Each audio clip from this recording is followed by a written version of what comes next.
G'day, ZiggyD here, and welcome back for Diablo 3's patch 2.1. This is a pretty big expansion pack that's been on the PTR for quite a while now, and it brings with us seasons that'll be starting up in a few days, and probably the biggest thing is the new greater rifts and legendary gems that are the reward for those greater rifts.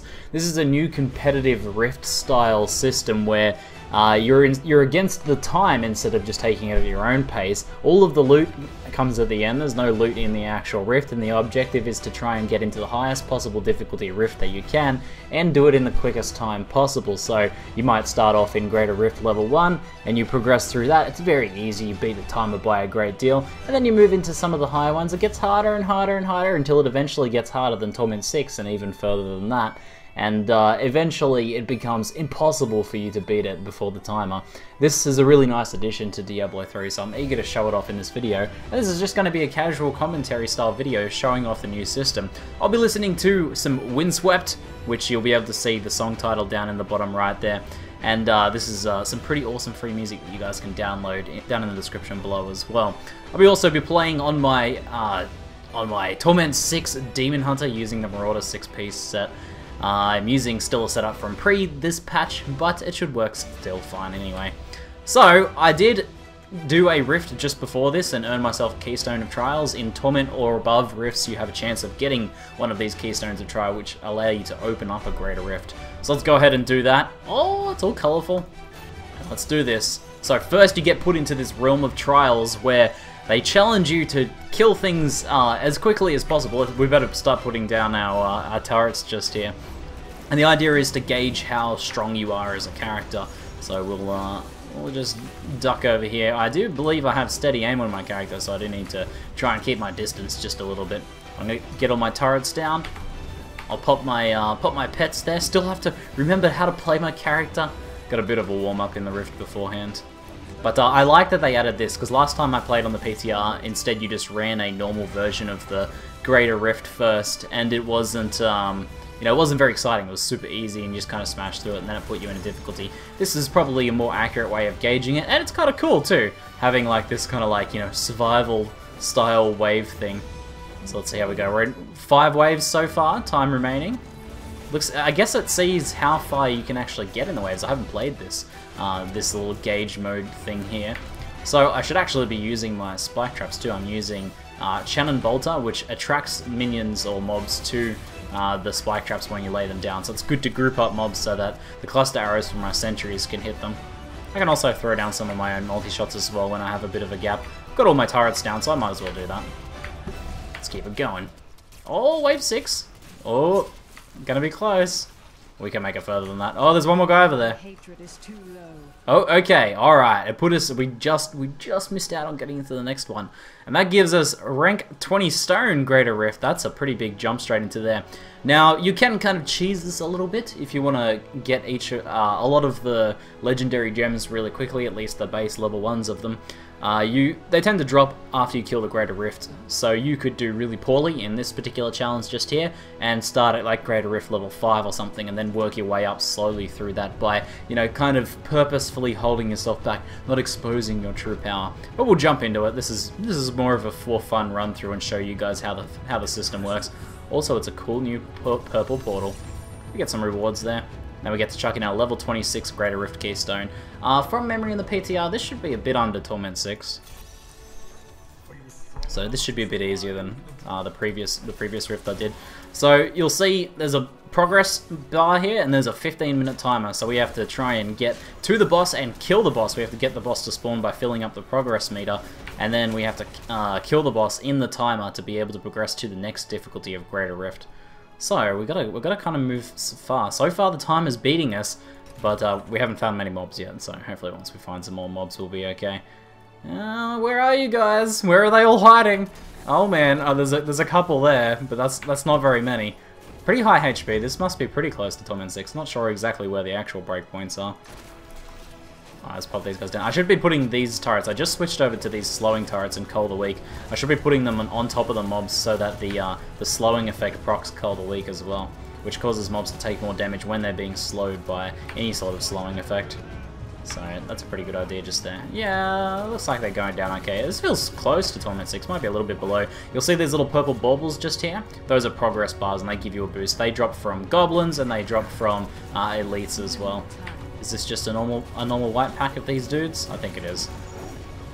We'll let our turrets kill those guys and we'll get out of here. We want to try and find the next large pack, the next elite pack. So you'll notice no loot is dropping, and this is to... I watched a developer interview kind of thing where they basically said that the reason for that was that in their testing they discovered that people, as loot was dropping, they were feeling, compelled to stop and pick up the loot, and they were kind of losing time, and they didn't really feel like they were, going as hard as they could because they were compelled to slow down by the loot. So they thought, we'll give you guys like all of the loot at the end, so you can just focus on killing stuff as fast as possible. Also, this song is awesome. But so far we're just keeping up with the progress bar. We might not get into too many higher rifts. Maybe I should have taken it a bit easier on the challenge thing beforehand. But let's see what we can do. I don't think I don't have tactical advantage. Oh no! It's a waste. It's a trick. It's a trick. It's a trick. Oh man. Oh man. All right, we're gonna run around this way. No, we got tricked by the loop. Uh oh. Rip. Rip. All right, we can do this. We can do this. Amped up music. I believe. As long as we kind of, if we get some good pack density, we'll be okay. And if like, I don't know if they removed pylons or not. I think they probably have. The pylons were super cheesy in the PTR. Let's get these guys some easy kills down there. Alright, let's keep going. No time to stop. Alright, next level. The next level is going to be our savior. The next level is going to be better. Screw killing that guy. We need to find bigger packs. Bigger packs. I think there's definitely merit to like skipping stuff that's going to take forever to kill, or stuff that is just like, a one-off mob like that. Instead, moving on to the next pack, because these guys here, these are the ones that are going to give us like a lot more of that progress baubles just there. I'm going to pop smoke screen so I can go in and get that straight away. There we go. Now we're catching back up. If we're catching up, that means we should be able to surpass it with continued good play. Which I'm sorry you won't see too much of that. Excellent high quality plays. I'm a little bit rusty at the old Diablo action, but I've been very eager for this patch. I am a little bit disappointed that it dropped so close to Path of Exile's Forsaken Master, so I want to play both of them so much, especially with the ladders or the seasons coming up in a couple of days. It's a very tough decision how I allocate my time when I want to play both games. I need to invent cloning machine to clone myself so I can play both games. And then somehow mind meld at the end. Oh, look at our progress now. So we've got a sick density room now. Obviously this is very beholden to RNG, and the top of the top leaderboards will be like the best several players, or the best, dozen players. And then it'll be, the ones that get the really good RNG or can do something just slightly better in a rift. I know on the PTR, ones that got pylons and stuff were like, all of the top ones were pylons, so I'm sure they've removed those. But, still monster density is still going to play a big factor. Looks like going very well now. Yeah, got heaps of progress now. As soon as you get those larger packs and keep things rolling, it goes pretty smoothly. Oh, how good is this music though? I got an email from the creator, Windswept. It's pronounced Windswept or Windswept, and I got an email from him not too long ago. A couple of days ago, and he said he'd love to have me play his music on stream, and I've been looking for sort of like fantasy style music, stuff without too much vocals, or stuff that was, obviously copyright friendly with all of the copyright apocalypse and stuff on YouTube and Twitch, and I've always been pretty careful with those things. So having this guy with like this huge library of awesome fantasy music was like, wow, this is exactly what I was looking for. There's a good mixture of like really kind of like metal battle music, and then nice ambient music, and then some nice chill pieces like this one just here. But it's so good for action RPG gaming. it's all free. I don't know how he makes such high quality music and then just gives it away for free. It's crazy. But it's obviously a guy doing what he loves. Alright, well, this part's a bit sketchy. As long as my turrets keep firing, that's the good thing. That is the strength of the Marauder 6-piece setup. The Sentry turret. I always call them turrets, but they're sentries. I know, and I always annoy people when I do that. Oh, no, it's the same thing. Oh, teddy bears!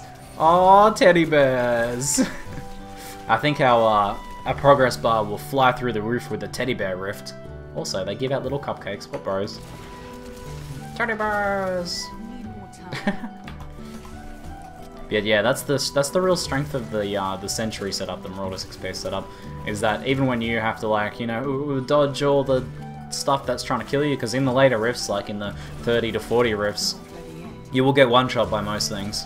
So it gets ridiculously hard. So being able to continuing, you know, keep the DPS going while you're dodging is very powerful, and that's why this is a very powerful spec and why it's the dominant Endgame Demon Hunter setup.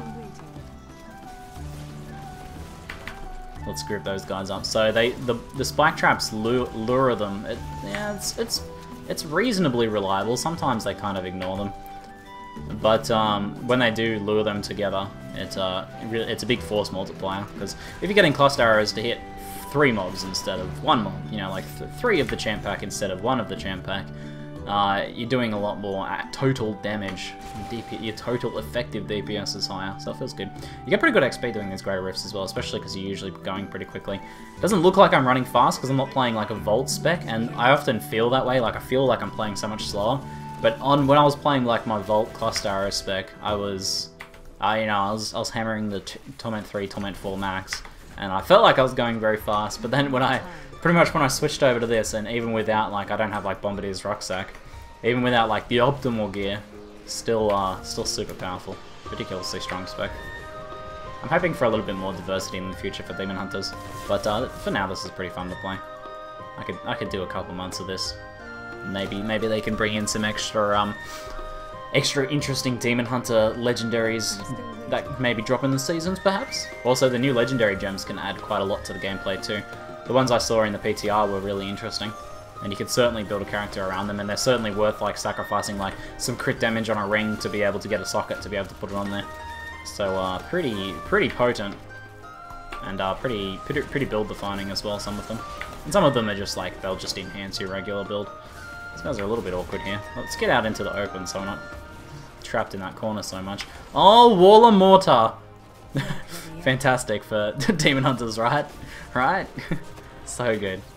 Oh, the progress bars, but yeah, we're absolutely killing the progress now. Struggled at the early part there because of the wrong turn. Took a bit of a wrong turn, but it's all pulled through, and definitely helped along by the teddy bear action.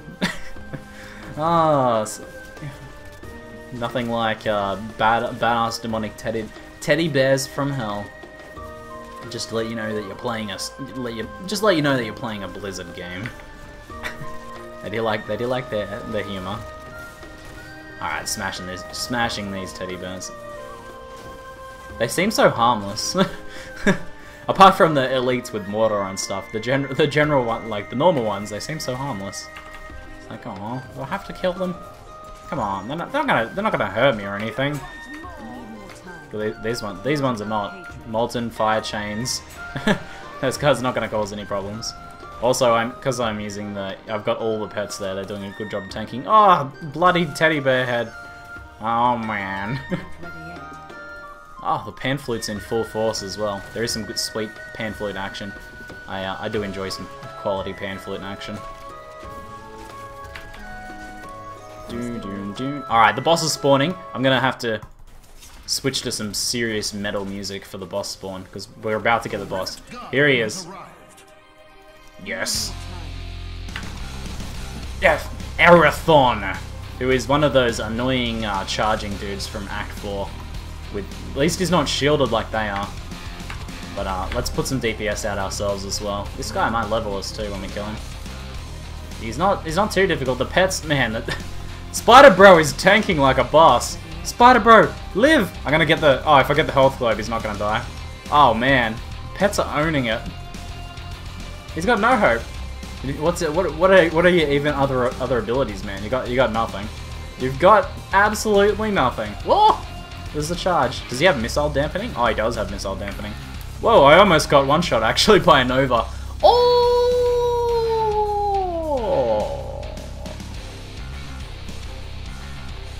Sweet loots. Oh yeah. Oh, Danetta's boots. What do we got there? And we got 2 gems as well. Yes. We have Let's ID the boots first. The music was definitely appropriate. I think it helped with the RNG too. Natalia's. How are these guys? Dexterity or resist armor, strafe damage. Not too bad. I'll keep those. What else we got? I think there's a Bojanglers or Bojanglers. Mr. Bojanglers. They're a salvage for sure. But here's our legendary gems. Let's check them out. So basically, you only want to get like one of each legendary gem. I think there's ways to trick it into getting additional ones if you want them for ults or something. But what do we got? We got Invigorating Gemstone. While under crowd controlling effects, reduce all damage taken by 30%. Heal for 20% of maximum life when hit by a crowd controlling effect. Very tanky oriented gem. Would be pretty nice for hardcore, for like a barbar or something like that, but it doesn't seem too crazy. Now I believe you have to rank them up. I'll explain this after this one actually. Bane of the Powerful.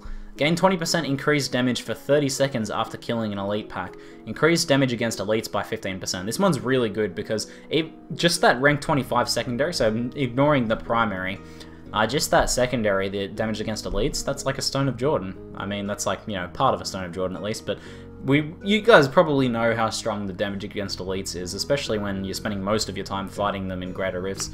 So any increased damage there is fantastic. It's a big multiplier. And 20% increased damage, then you can roll that forwards into future things. Now, I believe what happens is you rank these guys up by completing greater rifts by talking to the NPC, Urshi, who spawns, and you can then have a chance of upgrading it, and there are some risks associated with that, which we'll experiment with. And I believe ranking them up also increases the general power of the gem as well. It might increase the stats of the primary affix. I don't know, let's explore. It has changed a bit since I played it in the PTR last. So we have upgrade gem, upgrade keystone. So I think we want to select your ward above to see the full description. Choose this and you will earn a greater rift keystone. Choose this to end your greater rift run with a chance to upgrade a legendary gem. Ah, they've made it a decision now. That's very cool. Okay. Previously, you just had to fail to unlock Urshi and have her, you know, do a upgrading of gems. So now you get a choice. We can take the upgraded gem, and the strength of your upgrading, or the chance of it being successful and how successful it is, depends on how far you've made it in the greater rifts. So let's go ahead and go to a greater rift keystone, rank 27. We'll do another one, guys. We'll do another one. Alright, so we can head back to town now. So we don't get to upgrade our gems this time, but maybe we'll get some better gems in the next one, and then maybe we'll upgrade them after that. Let's talk to Auric here. Oh, there's the level. And we've got a Paragon point to spend. Defense, or I'll get some life. Actually, now that Demon Hunters have been changed, armor is now far better. Generally, before I was playing an evasion life stacking character, like a dodge life stacking character, but since dodge has been removed, 0, we now have armor instead. Armor scaling and mitigation is a bit more important. So you want that balance of life and mitigation. Okay, let me go salvage these Bojanglers. Nah, we're just going. I'm not gonna worry about it. Alright, rank 27. Let's do this. So you can do this very competitively. There are leaderboards. If I press Shift L, well, it's gonna take too long to load. we're gonna focus. We're gonna do this. But you can press Shift L to open up the leaderboards, and you can see the competitive side of things. So trying to make it as far as you can and get the fastest times possible. So you can compete in that, or now you have the decision instead of just doing the greater rifts for the legendary gems essentially. So you can instead, you know, get as far as you want, as you're comfortable with, or as you want to be able to gamble on your gems upgrading. And then you take that option instead. So that's pretty cool. And now it should have pretty widespread appeal, so it's not just a feature for the people who are, you know, want into the competitive side of things. That elite kill damage would have been pretty useful just there. But looks like our progress is just ahead of the timer, so we're doing well so far. I think we should be able to do this one just fine. It only jumped up 1 difficulty. In the past, if you cleared very quickly with a big gap, and I think we did, then it would usually jump several difficulties, so I'm not sure if that's still a thing, or whether it goes up 1 by 1 now. Interesting, if that happens. If so, then if you do want to get as high as possible, then you do want to really smash that first trial as much as possible. That was a fast elite kill, which means lots of progress.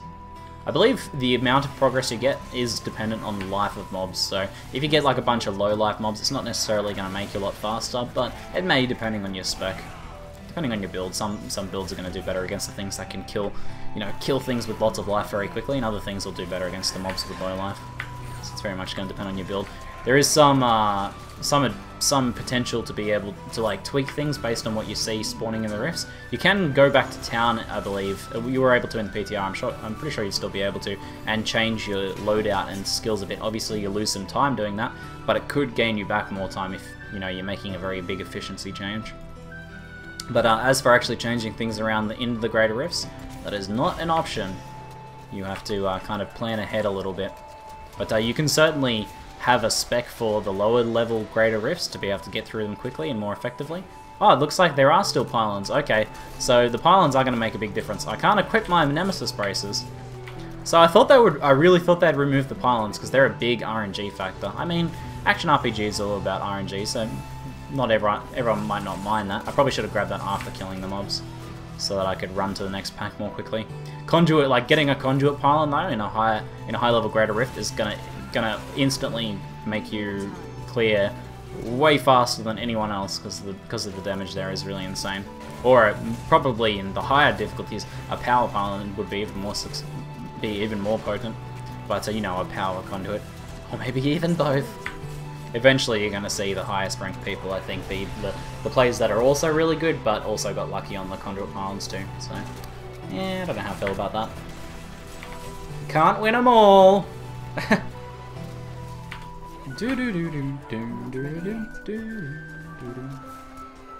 Alright, we're smashing this one. I think for the purposes of this video, we'll have a gamble on the gems that we get after this one. Should be good fun. Rather than giving you guys like a 4-hour video. You can spend a bit of time in these greater rifts, by the way. If you want a way to like spend a Saturday evening or a Sunday afternoon, pretty get into the rift, get into greater rift and progress through each of those difficulties. See how far you can get. Pretty good extra like longer duration sort of challenge to the game. Overall, it's a great addition. When I first like read basically the outline of what it was going to be, I was like, yes, this is exactly what Diablo needs. It really needed something that compelled you to play harder, to play, something that had a scalable difficulty. Because you can select your difficulty in Diablo, and that kind of, you generally just select whatever's the most efficient for you. And eventually Torment 6 becomes easy when you get really insanely geared. And at that point, I need to be using my pets a bit more. And at that point, the challenge kind of runs out, but this adds the challenge again, because even an amazing, like someone who face rolls Torment 6 is still going to eventually struggle in the Greater Rifts. Greater Rift level 40 something, you're going to start struggling.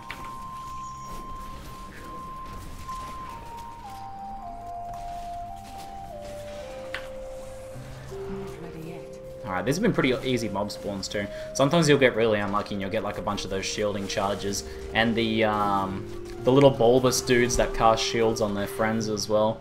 I think they're like with the fallen shamans or something now. Oh no, not the fallen shamans, they're the guys from Act 3. Yeah, anything that shields or charges around or stuff like that, some of those guys can take a long time to kill, so they can really slow you down. But all these guys have been pretty easy. For this spec at least. A lot of them are melee too, I'm noticing. Which means it's pretty easy just to have my pets sort of tank. Let's get those kills just there. There's an elite pack, so I'll help out a little bit. Could be... It also, Greater Rifts also compel you to, like, learn your skills better to DPS more effectively, because when you're getting into those harder ones, it's like, it's going to make a difference. Like, if I'm just, just putting my turrets down and then letting them do the work, that's gonna, get me to a certain point, but eventually then I need to start thinking about, alright, so I'm putting my turrets in, I'm always putting my turrets down on time, I'm always spike trapping, I'm always popping my companion on time, and then in the gaps, like, I'm efficiently using my skills to add a little bit of extra DPS as well. If you have excellent skill rotations, or like excellent skill usage, planning and positioning, you're gonna perform a lot better and go a lot further. And that's, as I was saying, exactly what Diablo needs, so that's an awesome addition. Pretty hyped. I think I'm even more hyped about trying this in hardcore ladders or hardcore seasonal, so even if I don't end up getting into this first season, definitely in subsequent seasons there'll be much enjoyment had there. I'm pretty keen to play a hardcore Demon Hunter. I think never really been too into hardcore in Diablo. It's kind of generally, if I play hardcore, I play it in Path of Exile, and I prefer softcore in D3. But if I'm going to play it anywhere in D3, it's going to be in ladders. when there's that sort of added like thing sort of compelling you forwards. There's that strain between pushing hard and fast versus, you know, not trying to get yourself killed, you know, and trying to play a bit safe. You'll play safe, but yeah, kind of maybe if I go a little bit faster on this rift, I'm gonna get some loot and get a little bit of an edge on some other players. So that's cool. That's kind of what I think what I need, is that a bit more of a competition. I kind of have that in Path of Exile, as like, just to further explain, I guess, because of the trading side of things. Even if I'm not really completing on the ladder so much, I feel compelled to beat other players to endgame farming so I can find the sickest loots and sell the sickest loots and make loads of currency and buy cool uniques. So that's there, and there'll be kind of some of that compulsion in this, just not in terms of trading, just in terms of that leaderboard challenge. Looks like we're about to smash. Man, we've smashed this one. The timer's at 50% and the boss is there, so I thought we were going to struggle, but pretty easy. Definitely make it a bit further. I'm sure I could probably. At this rate, I feel like the mid-30s would be pretty guaranteed. But yeah, this feels probably maybe a bit lower than T6. Not sure exactly. Maybe if you guys know what the sort of rough equivalents are. There's not going to be an exact equivalent, but what the rough equivalents are for these things. If I'm not careful about those elite affixes, I've been playing lots of hardcore recently on Path of Exile, so I'm doing a decent job of being careful about things like that, but of not dying. Oh man! Oh boy! This one's a little bit sketchy there, and they're moving out of range of my turrets because I'm having to kite. Come on, come back here. Where'd the elite go? Wait, get back here. Get back here. This guy's you're killing my progress, bro. Killing my progress. Add some DPS myself there. Oh no! Give me those things. Give me the baubles. Sometimes it might not be worth going for the baubles and just push harder.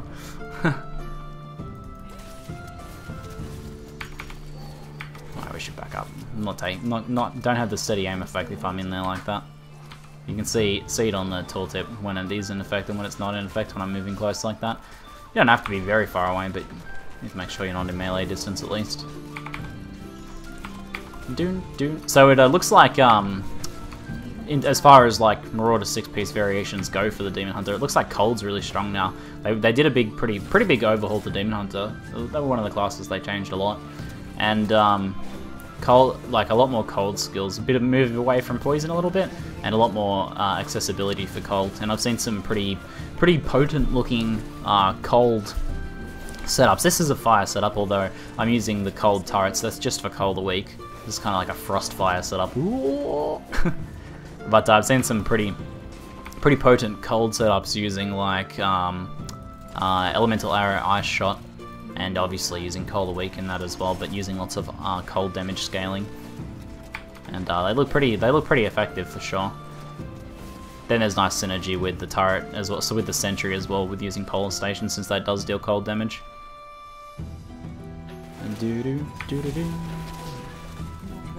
It also means you can go a bit ham on actually DPSing yourself when you're using... crap, I can't remember the name of the legendary. The one that gives you resource back when you attack with Elemental Arrow. Or it makes Elemental Arrow free, man. I can't even remember. It's been too long. But the bow that I've not been able to attain, despite farming for it for ages. But I've been keen to get it, but it's not happened. My hatred is too low. Haven't really been gambling on it yet, though. Gambling on weapons is so pricey. Been gambling for the Bombardier's rucksack was the last thing I was gambling for. So I feel like that'd be a pretty big enhancement for the Marauders setup. Oh, here comes the boss. The Rift Guardian is here. Oh, yeah. Oh, here we go. We got Bone Warlock. He's a skeletal summoner, so you'll summon lots of little skelly bros around him as well, it looks like. I need to put one of those turrets on the actual boss so he gets slowed. No. Alright, he's in there. Good. Let's chuck the mines on him as well. It's a bit of extra DPS. It's not really going to draw any mobs to him or anything, but there is that. Alright, I should probably DPS myself. He's putting the wormhole like on my pets. So it's, oh, he teleported. Hello. Down half.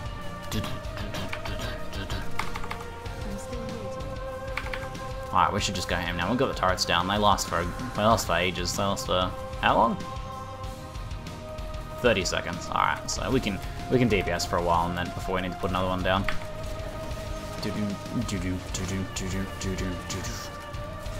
Let's see, I'm keen. Give us some more legendary gems. Maybe we'll get one that we'll want to upgrade. Kind of like the Bane of the Powerful, so we'll upgrade that if we don't get anything else good. So obviously I could keep progressing after this one. What do we get? Oh! 2 legendary... Oh, there we go. 1 legendary gem. 58 blood shards, thank you very much. 2 legendary rings.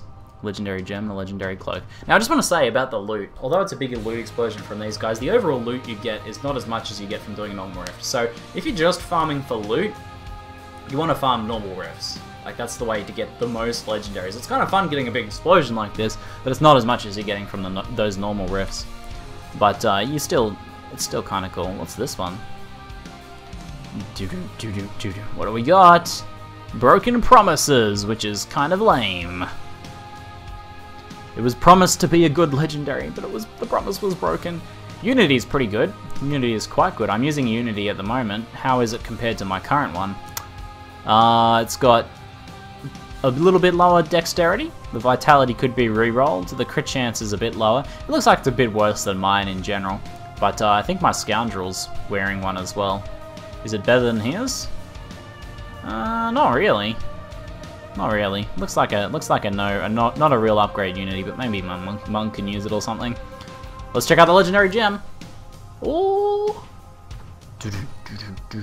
Taeguk. Gain 0.5 increased damage for 3 seconds after spending primary resource. This effect stacks up to 20 times. So that gives you a 10% increased damage, and I wonder if that does scale with levels or not. And then on top of that, you also get 0.5% of armor for every stack as well at rank 25. This one just yells monk at me. This one just yells monk. Even the icon looks like something that a monk would use. So I expect to see some pretty cool builds there that stack up those, you know, generate with the normal attacks and then unleash with the spenders. Generate with the normal attacks and keep those stacks going. If you're pretty fast attack speed, you'll keep those stacks going pretty well. I'm gonna ID this one, then we'll upgrade Bane of the Powerful. We got Cloak of the Garwolf. Ooh. Not too bad. I do have another Cloak of the Garwolf. Alright, let's talk to Urshi here. Let's upgrade our gem. So we get to select our gem. It gives you a full list of gems. I don't think you need to have them in your inventory. Also, how cool is these menus, right? Way better than the ones that were in the PTR when I played. Alright, let's upgrade Bane of the Powerful. So we have 100% chance for an upgrade now. It looks like we get 3 upgrades. We're gonna go ham. We're gonna gamble on this. Upgrade successful. Oh yeah. What did it go up to? Has it not? Upgrade chance 200%. Did it? I thought we upgraded it. Oh, it says 31 seconds. Is that how it upgraded? Interesting. Let's have a look now. So now it's rank 2, 32 seconds. So the time, the increased elite damage time is increasing as we rank it up. And it's still 100% upgrade chance. I think this can go down, so this could eventually be 70% chance of an upgrade, etc. You know, it could keep going down, so it's going to get harder and harder, I assume. But there we go. We got up to 33 seconds in rank 3, so we need to go all the way up to rank 25 to be able to unlock that secondary. So there is a fair bit of work to be done in like improving and fully unlocking the power of your gems. But even right off the bat, like that's potentially worth using. You know, 25% or 1/5 damage multiplier for 33 seconds. Pretty solid, pretty cool. So, anyway guys, I really hope you guys enjoyed the first look at the Greater Rift system in Diablo 3's patch 2.1. It's pretty cool stuff. I think it's a great addition to the game overall. The Greater Rifts are good fun. Had a good chance of playing around with them in the PTR. Looks like the enhancements that have been done since I played them on the PTR are pretty solid, and there's a lot of potential with these legendary gems. So, really big improvement, I think, overall. Anyway guys, that's it for now. I'm ZiggyD, and thanks for watching.